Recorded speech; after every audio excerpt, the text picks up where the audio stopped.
Okay, good afternoon, everybody, and welcome to our last talk of the workshop. And we have Arya Rubinoff, who is going to introduce Jordan Lachler. Hi, it's a great pleasure that we welcome our final speaker up for today, Jordan Lachler. Jordan Lachler is a professor and director of the Canadian Indigenous Languages and Literacy Development Institute at the University of Alberta. He has partnered with numerous Indigenous language communities across Canada for technology-based language revitalization and documentation projects, including, among others, language corpora, automatic parsers, and optical character recognition, the results of which have been published in numerous papers.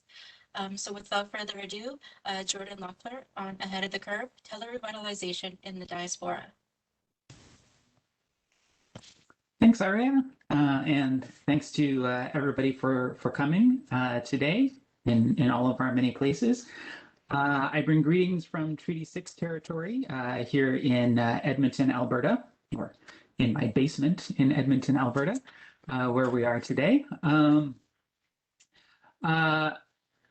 very much enjoyed the previous presentation. I unfortunately missed most of the earlier ones. This is, although it's Thursday the 13th, this has been a little bit of a Friday the 13th for me, but I am very pleased to have made it here and to be sharing a few thoughts with all of you here this afternoon. So I'm gonna try to share my screen here again. And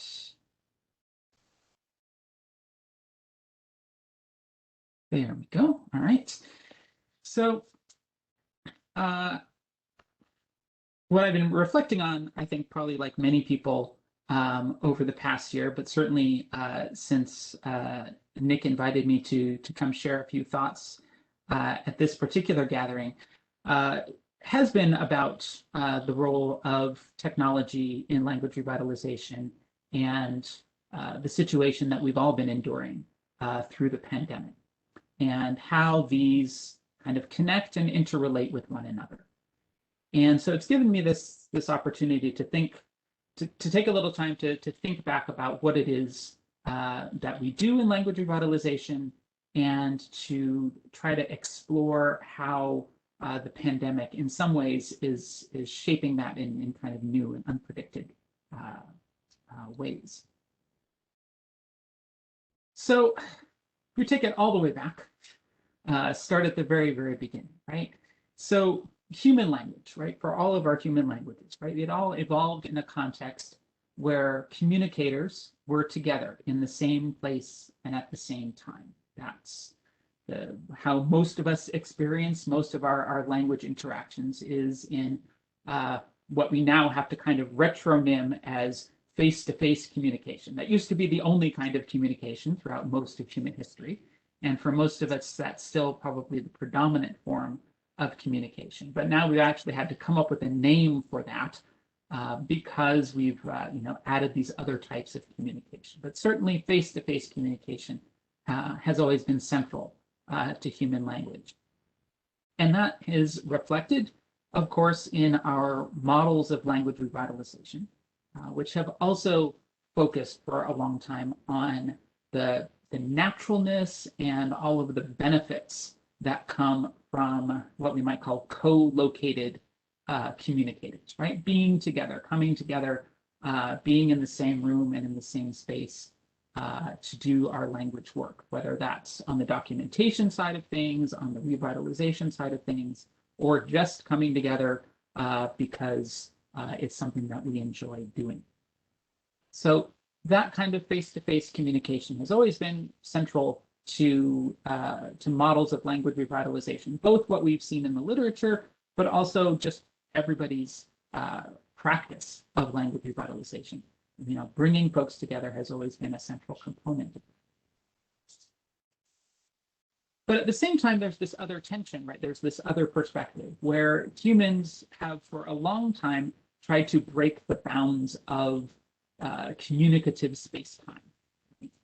We've always looked for ways to communicate, not just with the people immediately in front of us, but with people who are either spatially or temporally distant from us. We have important things to say, and we would like to share those important things with people who are not necessarily here with us in the here and now. And so technology has allowed us to, if not completely break the bonds of communicative space-time, to at least loosen them tremendously. We're still not so great on sending messages back into the past, but at least, sending our messages out through space and then into the future, we're getting certainly better at. Probably our first real technology in that respect was oral traditions and storytelling, right? So part of the allure of storytelling, right, is that it allows us to send messages into the future, right, into future generations by putting knowledge and experiences into stories. We can share those not just with the people immediately in front of us, but with succeeding generations through oral traditions. So that's something that, as a technology, if you want to think of it in that perspective, that's been with us for a very long time and is shared universally across cultures. Later on, right, we have written language, which has allowed us to kind of break the some of those bonds of space-time, and then more recently, the whole telecommunications revolution. So we're continually looking for ways to get our thoughts and our words and our ideas out to people, not just those who are sitting around a table with us or sitting around a campfire with us, but to share those with as many people as we can. Now, the role of technology, right, sort of bringing that into the context of language revitalization, the role of technology in language revitalization has always been contested, and it's one of the areas where we see the greatest diversity, I think, from language to language and community to community and even person to person in terms of their not just familiarity with technology, but their openness to the use of technology within the domain of language revitalization. So in many communities, not all certainly, but in many, right, the whole question of literacy, right, writing languages at all, has been and continues to be a challenging question, right, that speakers, learners, and communities in general contend with.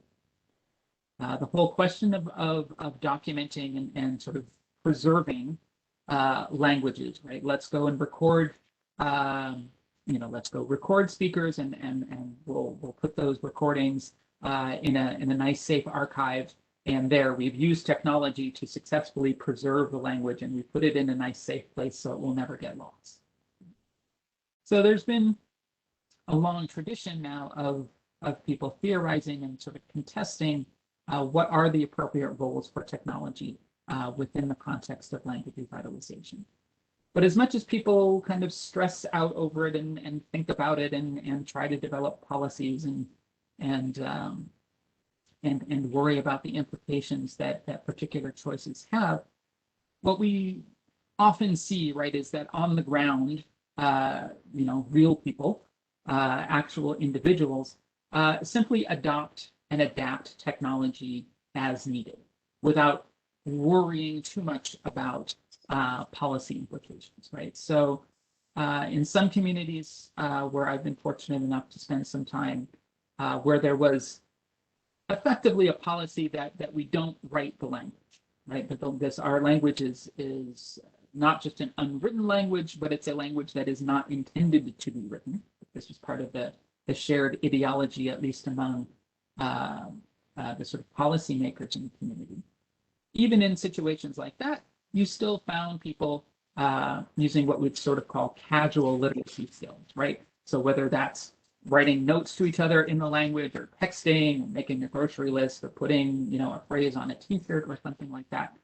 So even in communities that choose not to write the language in a formal setting, you still find people adapting and using that technology on a casual basis when it suits them and fits their needs.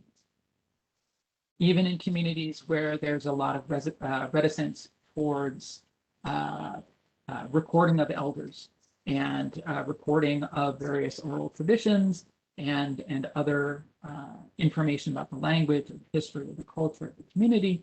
Even in many communities where that is an ongoing and contested issue for many very good reasons, you often still find individuals in those communities who are willing to use the technology for their own purposes. So even if the community in general has concerns about recording elders, you'll find people who will say, well, I'm going to record my own grandma because for our own purposes, I want to know that story. I want to have that recorded for us. So even if it's something that we're not doing on a community-wide basis, we're going to do it in our own family for our own purposes. So the whole role of technology in language revitalization has a long history of being a complicated issue, and where the policies and viewpoints that are expressed at the community level are not always reflected identically at the level of the individual.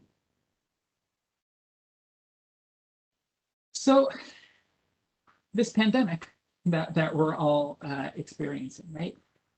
It is really one of the many things that it has done.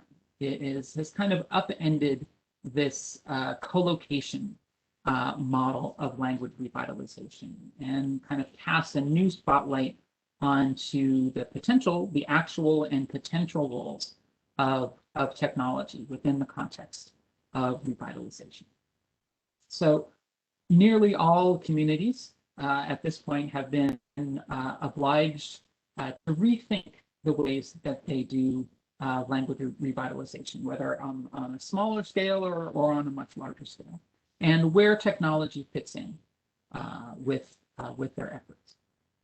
Now, for some of us, that's involved sort of reevaluating our assumptions about what technology can do, either as a silver bullet for certain issues or whether as an unnecessary distraction in other cases. It certainly led to the discovery of new possibilities, of new ways of doing things that we might not have otherwise considered beforehand. And certainly also, I think if we're being honest with ourselves, we would say that for a lot of people, it has confirmed some long-held beliefs that, this sort of Zoom fatigue that many of us have of saying like, okay, this is great. The point is proven. Yes, we can, work this way, but please, can we stop? Right? Can we go back to the way that things were? And sort of confirming those long-held beliefs that, in fact, actually doing things physically in person is far and away a better way of doing things, whether that's specifically language work or something, in any other kind of interaction we might be having. So we've all been going through this. It's been a shared experience, even though we've often been doing it in our own little silos. In needing to reevaluate and think about where technology fits in with what we're doing. But one of the points I wanted to make, and one of the things that I really reflected on over the last year or so as all of this has been happening, is that as new as some of these questions are for many of us, they're actually kind of old hat for other folks, because for many communities that are engaged in language revitalization, these challenges are not new. Many of the challenges, at least, that are posed by the pandemic were not new. Right? So we sometimes speak of low density language communities. And what we mean by that are communities that have not necessarily, but sometimes, small numbers of speakers, but that they are not necessarily all together in one place. Right? So you may have a small number of speakers, but they're distributed across a number of different communities. You might have a fairly limited number of learners, but they're distributed across a large number of communities. And so we have situations where it's already difficult to bring speakers and learners and others together to do the language work pre-pandemic, regardless of the pandemic situation.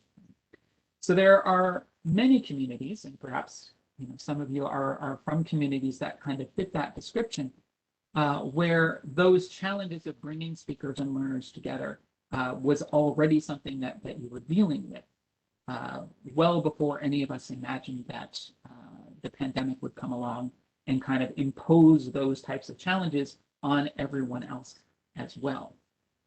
So I started thinking some more about these kind of low density language communities and thinking about some of the challenges that they've already been facing and some of the work, some of the groundwork that those communities laid for all the rest of us in thinking about these questions and finding ways to move forward even in really difficult circumstances. So I went back to very early in sort of my own career, in my own learning about this, and went back to one of my favorite early conference presentations that I saw in early articles, which was from 1997 by Alice Taff, who some of you might know. She's a linguist who's done some really excellent work over her career. But she worked in Alaska and worked, among others, with the Dekenag community in sort of central western Alaska. So this was a community that had a very small number of fluent speakers remaining at the time, but a burgeoning interest, right? A growing number of learners and potential learners who wanted to learn as much as they could from the fluent speakers. But there were challenges, and the challenges had to do with it being a low-density language community. There were a small number of fluent speakers living in relatively isolated communities, and you had learners, some of whom were in the same communities as the speakers, but many of them were not. And so in this 1997 article, Learning Ancestral Languages by Telephone, she talks about some of the work that they did to try to, using literally 20th century technology to overcome this situation. So if you will indulge me, I have just a few quotes here because Alice says it better than I could. So she's talking about how they set up this Dekenag language class. She says to set up the class, administrators at the McGrath campus advertised in relevant communities, calling the schools and tribal offices. Interested students registered by fax. So, for this takes many of us back to the days when this was exactly how things were done, right? Kind of cold calling people to recruit for classes and then getting them to register by fax. Taking students' preferred meeting times into consideration, a weekly meeting schedule was set up with the Alaska Teleconferencing Network. So those of you, if you've lived in Alaska at the time, this was a thing, right? We had actual AT&T kind of set this up as a unique teleconferencing network for Alaska, given the remoteness of many of the communities. So ideally, all class members in each community went to a central location and called the special toll-free number using special audio conferencing convening equipment, a speaker box with a microphone attached that's hooked up to a phone book. Alternatively, participants at one site used multiple handsets on one line in a household. So this is like a party line phone call, but as a Dekenag language class. They tried, says in the article, that they experimented with how to make this work, and they found that speakerphones did not work well since the signal turned off and on during the speech stream. Hopefully something we've more or less addressed nowadays with our more modern technology. He says, we're speaking Dekenag, not fluent enough or not often enough, but more than we would without our class. Right? So getting back to one of the points that Ryan was making in the previous presentation, right? Getting this, number of hours of practice and exposure to the language. Okay, we're at least doing it, right? We are all on this phone call and we are speaking in Dekenag. Our disadvantages include our separation from each other, less than perfect audio connections, and a lack of time to commit to language learning. This was written now 25 years ago, but I think we can hear the echoes of many of the challenges that we all are still facing today, regardless of the fact that our technology has changed 20 times over. Our advantages are our desire to use the Kinnog, our kindly tolerant speakers, the telephone system, our supportive university, and our written research. The broader implications of our small effort is to recognize and encourage possible situations for language use without waiting for outside experts to analyze the language and develop materials. A simple solution to maintaining a spoken language is to speak it. The hard part, for many reasons addressed elsewhere, is getting ourselves to talk. So I went back and, I had always remembered this presentation, and I was fortunate enough to get to work with Alice during my own time in Alaska. And, that had always, stuck with me that she was doing this work, and that the Kinnog community, the speakers and the learners were doing this work so long ago, right? And just using the technology that they had available to them, as primitive as it all would seem to us now. But this is part of what it means to do language revitalization, is to find the tools that you have at your disposal and use them to the best of your ability, no matter how challenging that may be. Just to share a little bit about my own work, or some of my own work, as I mentioned from my time in Alaska. So most of that time was spent working with speakers of Northern Haida, working in communities both in Haida Gwaii on the Canadian side, as well as in Southeast Alaska. So Northern Haida, for those of you who might not be familiar, definitely falls into the category of low-density languages, so only 10 to 20 elder speakers at the time, learners across a dozen or so different communities. Often these communities are quite isolated, they're not on the road network, they're fly-in communities or boat-in communities, and travel was very expensive. It continues to be so. During my time there, while working for Sea Alaska Heritage Institute and the Ketchikan Indian community, we were fortunate enough to get funding that kind of allowed us to emulate this kind of co-location model of language revitalization. So for me, what that meant is that after about the first 6 months of working with the speakers, doing language documentation and curriculum development, I kind of fell into the role of being a peripatetic community language speaker. So I would spend 1 week in Ketchikan, which was my home base. Then I would go and spend 1 week in Heidelberg on Prince of Wales Island. I'd come back home for a week, and then I'd go up to Juneau for a week. And each night we would have language class in the community. And with the funding that we had, it allowed me to travel around, and sometimes some of the other learners as well, and to go from community to community and to run these classes in person. Right? And in time, we were able to add in Old Masset and Haida Gwaii as well.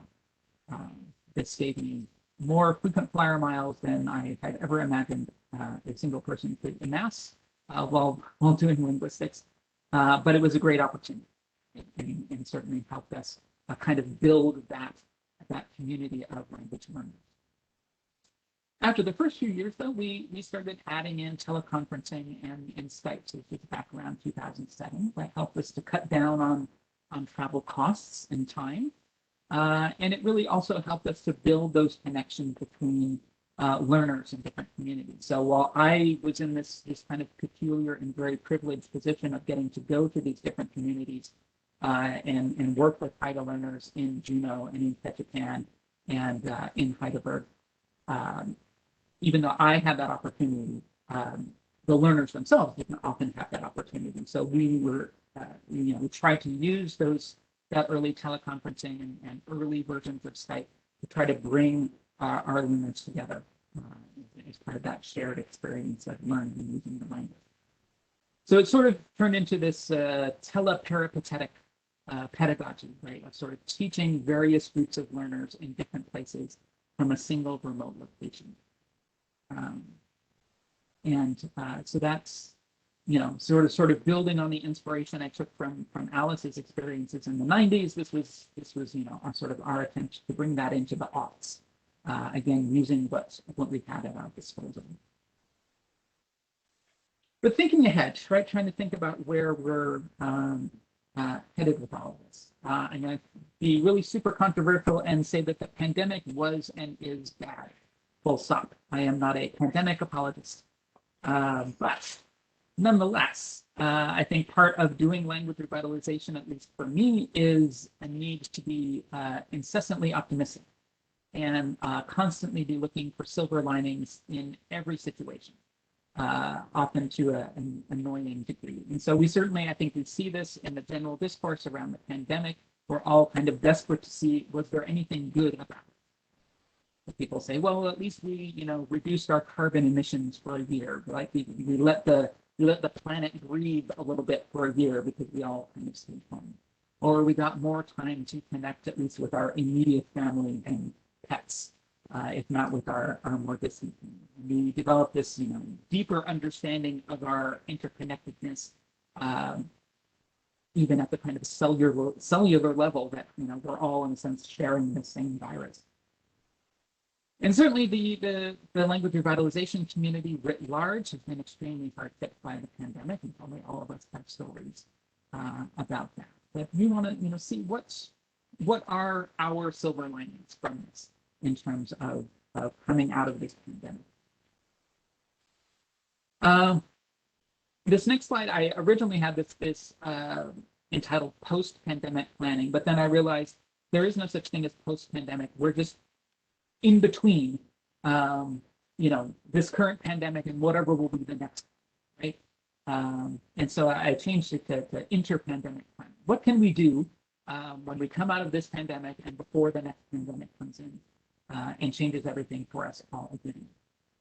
So we can certainly say that the pandemic introduced new challenges for higher density language communities that has spawned immense amounts of creativity and innovation, many of which I know that all of you here have been involved in. So whether that's Facebook Live community language classes, or Zoom-based master apprentice programs, or fully online university language courses, right? There's so many of these different things going on. And that list grows by the day. Now, while the dominant rhetoric, I think we certainly hear in the broader community, right, is this desire to return to normal. We need to get back to the way that things were. You know, if we could just get back to normalcy, then everything would be all right. Or people who've decided that they can no longer wait to get back to normal and are simply imposing normality on the rest of us. I think within language revitalization, by its nature, right, it's not about returning to normal or returning to any previous state, right? It has to be forward-looking, right? Just by the very nature of the work that we're all involved in, it has to be something that we're always looking forward and not about looking to return to any earlier state. So I think one of the things we're really going to have to do over the next couple of years, and this work is already starting to happen as we see it here, right, is that the lessons of the pandemic really need to be to take their place and be incorporated into community-based language learning. And this is work that we can all contribute to.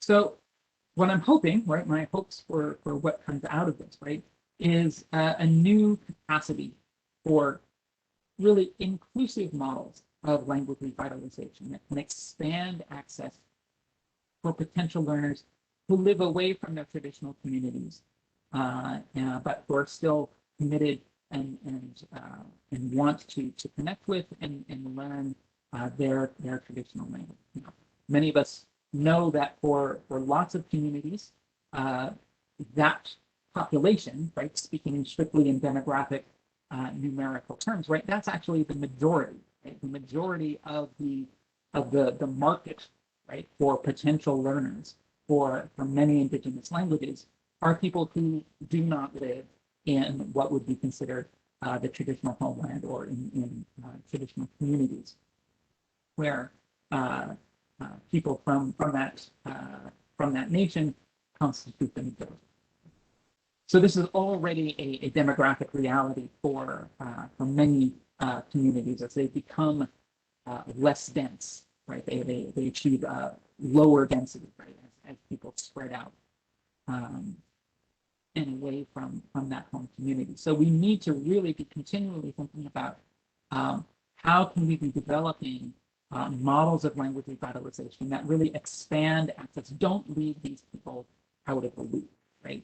Find ways to include them, both because A, it's probably the moral and correct thing to do, but B, from a completely strategic perspective, if that's where the demographic center of gravity is in many of these cases, then from a simply strategic point of view and trying to reach as many potential learners as we can, it's really important to keep those folks in the center of the conversation. Pre-pandemic, I think there was always the not the excuse, but certainly the idea that this would be a very hard thing to do, right? For people who live far away from speakers, that it's just really difficult to get them integrated with the language community that's closer to the traditional territory. I think hopefully one of the things that we're seeing now is that sure, it might not be easy, but boy, it's certainly not impossible. And with a little bit of creativity on all of our parts, we can really find ways to make that a much more viable option. Both for people who are living far away, but also people who live in the communities themselves, but who face other challenges, whether related to mobility or just the chances to get out and to take part in classes due to family constraints or other things. Right, there's that kind of hidden population of potential learners who can sort of be unlocked, right? Who can be reached by rejigging some of our considerations about how we our models for language revitalization. And this then hopefully leads or continues to lead, right, to this reconceptualization of what it means to be a language community, right, in this 21st century, where that community exists, who's a part of that community, and what are those norms of community interaction. So I think for all of us in general, this is something that is changing and evolving, for us understanding, what it means to be a community, and how it is that we interact with each other, right? So here we have, a really good example of many of us part of the language revitalization community, people who do this type of work, and now being able to interact with and be together, right, in this kind of new way, like we're doing now, right, is an important type of change, something that we weren't doing even fairly recently. So being able to reconceptualize what it means to be part of a language community doesn't mean you have to be somebody who lives in a particular community. Doesn't mean that you have to be somebody who comes from a particular family that has speakers. That you have to be in a particular place, or that it necessarily means always being in a face-to-face situation. So sort of reconceptualizing what that can look like as we move forward. And I think key to that whole process is going to be events like this, that allows people to share their stories, their experiments, their innovations, their struggles, and their successes. Language revitalization has always been an area where people have been doing new things to meet the particular challenges of their own communities, but all the more so in the last 12 to 18 months, right? That sort of enforced innovation that we've all been experiencing has led to just so many new different things. And I think one of the big challenges that we're all going to face here over the next couple of years, and something a challenge we can meet if we work together on it, is to catalog, right, these innovations and these experiments, the struggles and the successes, right? Really making it a point to say, hey, we all just went through something that we shouldn't just sweep under the rug. We shouldn't just go back to the way that things were, right? We need to take a minute and whenever it is that we get that chance to take a minute and really think about and really catalog some of the things that we've done. We all here collectively and everyone else who's engaged in language revitalization. We really need to catalog it and to take the time to theorize over it, right? To really think about it. And to look for those practical insights, right? What can we learn from this?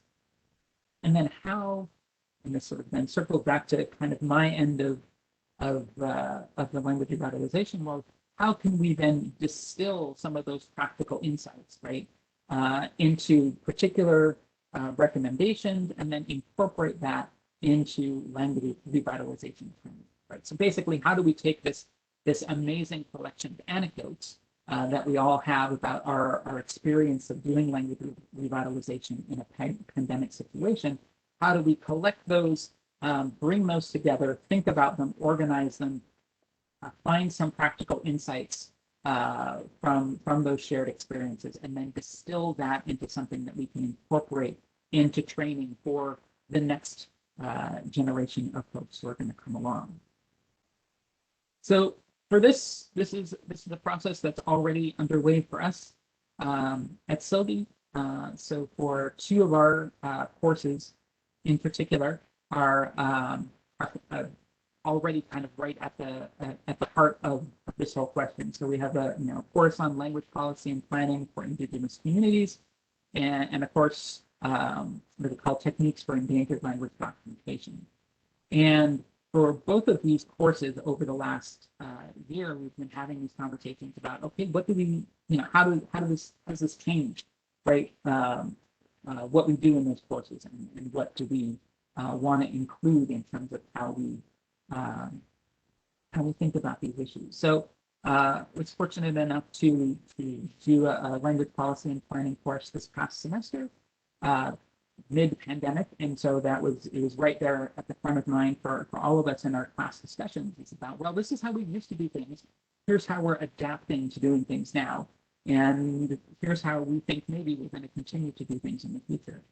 And so being able to get people to think about, like, okay, let's really think, let's take some of the things that are working from how we're doing things now and continue to do them and improve upon them as we go forward, and don't just go back to the way things work. So I think for us on the training side, right, that's a message I want to start to include more in our training around policy and planning, is to think about those, what it is we've been learning, right, over the last year, and how to use that as part of what part of the planning mechanisms for moving forward. And then the same thing in sort of our technology class, right, which has always been quickly evolving. But now I think over the next year or so, we'll look a lot more at how to include, how to teach online, right? What are some successful strategies for teaching Indigenous languages in an online setting? To what extent is that similar or different from doing it in an in-person setting? What sorts of specialized training might benefit people who find themselves teaching in an online situation, and to sort of bring all of those insights that we have while they're still relatively fresh in our minds, and be able to package them together in a way that we won't forget these lessons, right? And they will continue to be part of what we know and what we build on as we move forward beyond this pandemic into whatever comes next. So that is me. So I want to just say jahawa to everyone for coming today and for spending some time to listen from me. And to again say many thanks from here on Treaty 6 territory. Thanks.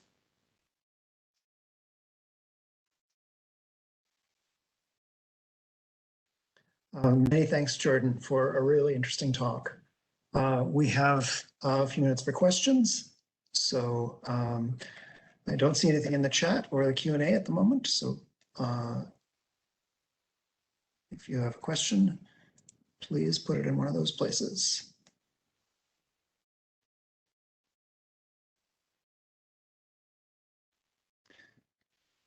Well, I have one.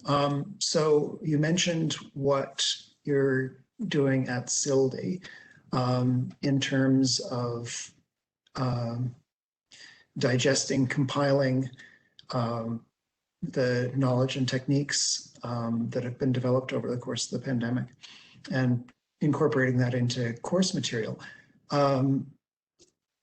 Is there an effort going on to put that out to the wider world, to create new textbooks or handbooks or anything of that sort? I think that's definitely a goal I have. We're starting small of sort of tweaking our own courses and trying to keep them up to date and relevant. Just as part of what we need to do as part of our own mission. But then to say, okay, what are the collective insights from all of our students, right? Because that's where this knowledge is coming from, right? Is from the students themselves, who are the ones who are the practitioners. They're the ones who are doing this work. They're the ones who are experimenting in their own communities with this. So it's not something that I would be writing. This would be something that would be very much a kind of shared enterprise with the students.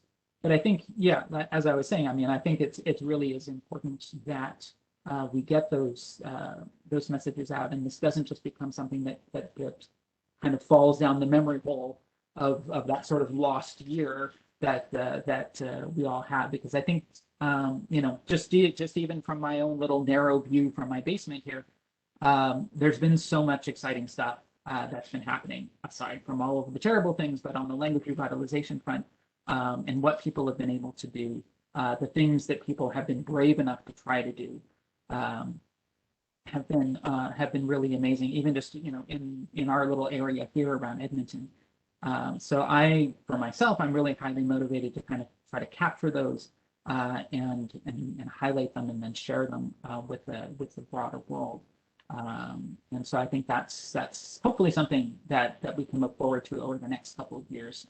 Whether that takes the form of a textbook or a handbook or just some pages on a website and or some YouTube videos, whatever form it might take for us to try to share some of what we've learned, and then to connect with folks all around the world who are doing this, because I would love to know more about say like the Australian communities and how they've dealt with this, and I think there's still huge potential for learning for all of us. Thank you very much. That's a very very comprehensive answer. Other questions?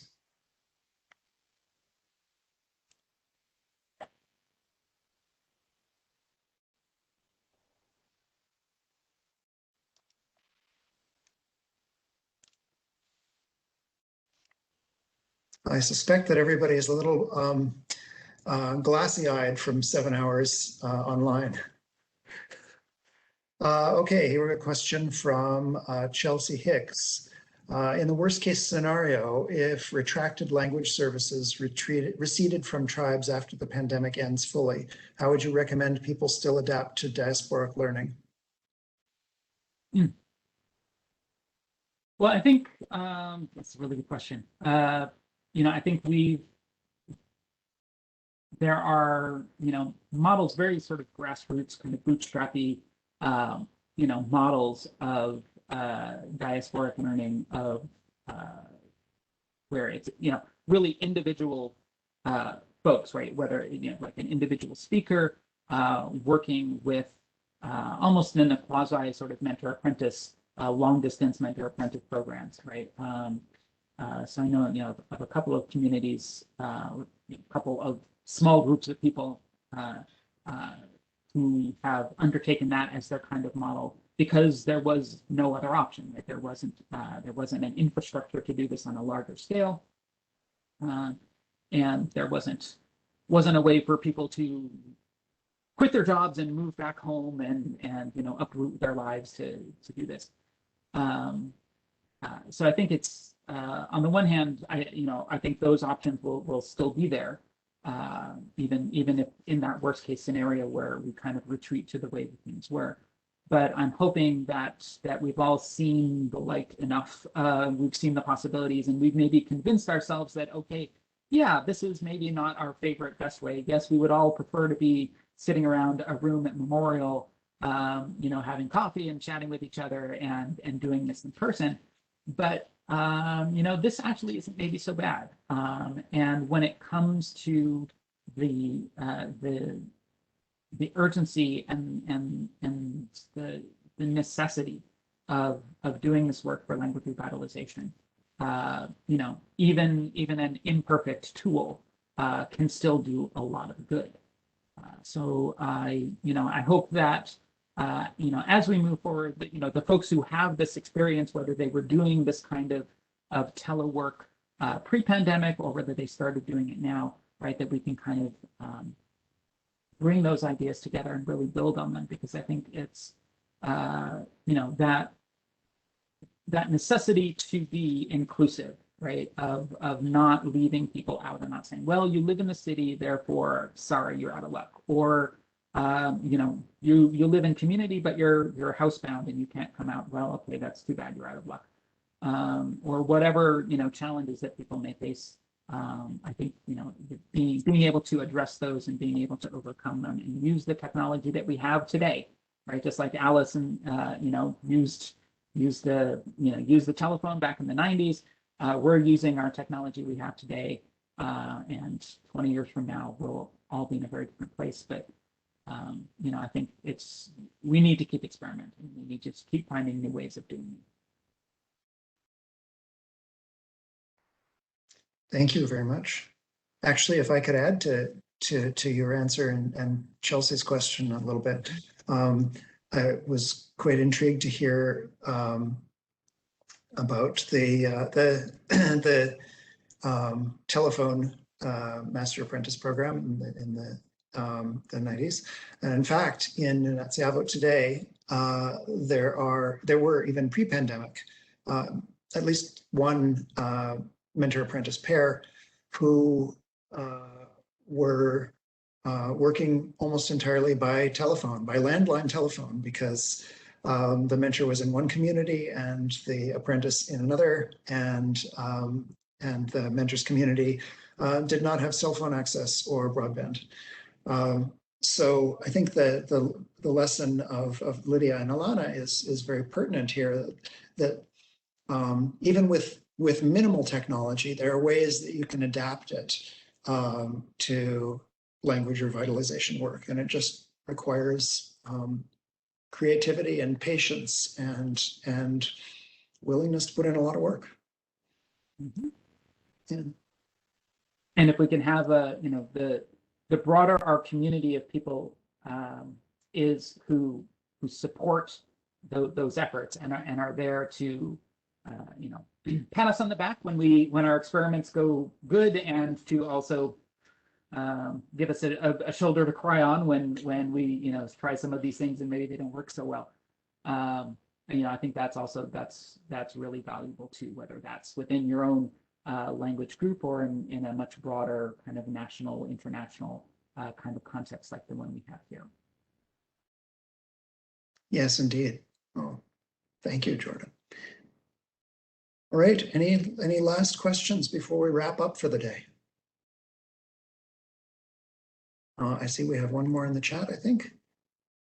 Oh, no, it was just Chelsea's thanks. Okay. All right, well, thank you, Jordan. That was a great talk, and it was a really nice one to have at the end of the workshop. You've made a really good summation of all of the problems, the solutions that are being tried, what can be done, and where we go from here. So actually, I can't think of any better way to wrap up.